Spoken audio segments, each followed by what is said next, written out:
Personal testimony of Chris Pruitt.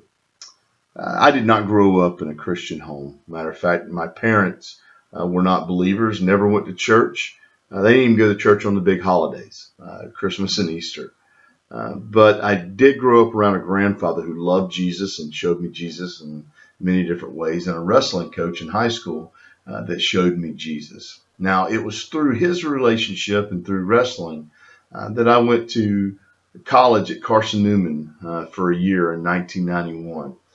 It was there that I was really introduced to Jesus Christ in many different ways.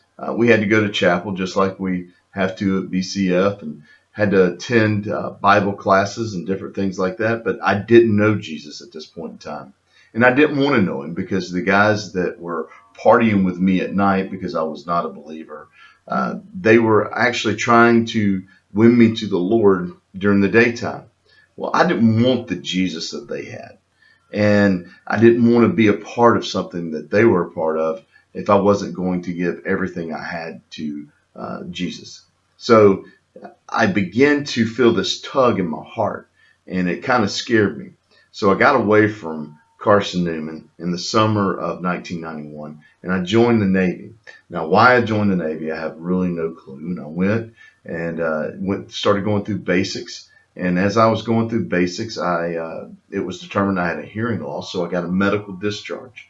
When I received that medical discharge, I ended up moving from Atlanta to Jacksonville, where eventually I would meet my wife, my future wife, in 1994.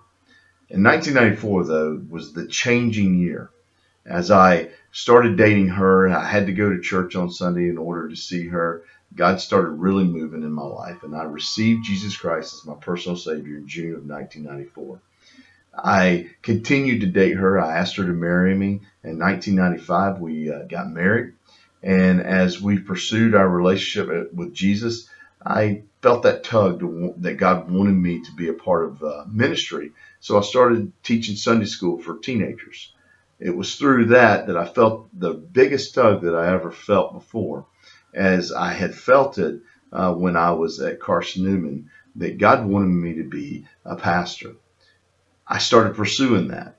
And in 2001, I became the youth pastor of a local church here. And through that, in the time that I spent being a youth pastor, I eventually became, in 2015, the senior pastor of Hillcrest Baptist Church. Now, God has had a huge sense of humor through all of this. And God has shown me how big He is, and He has humbled me in so many different ways. I thank God for all that He's done. I thank God for saving me, and I thank God for all He is going to continue to do. Thank you.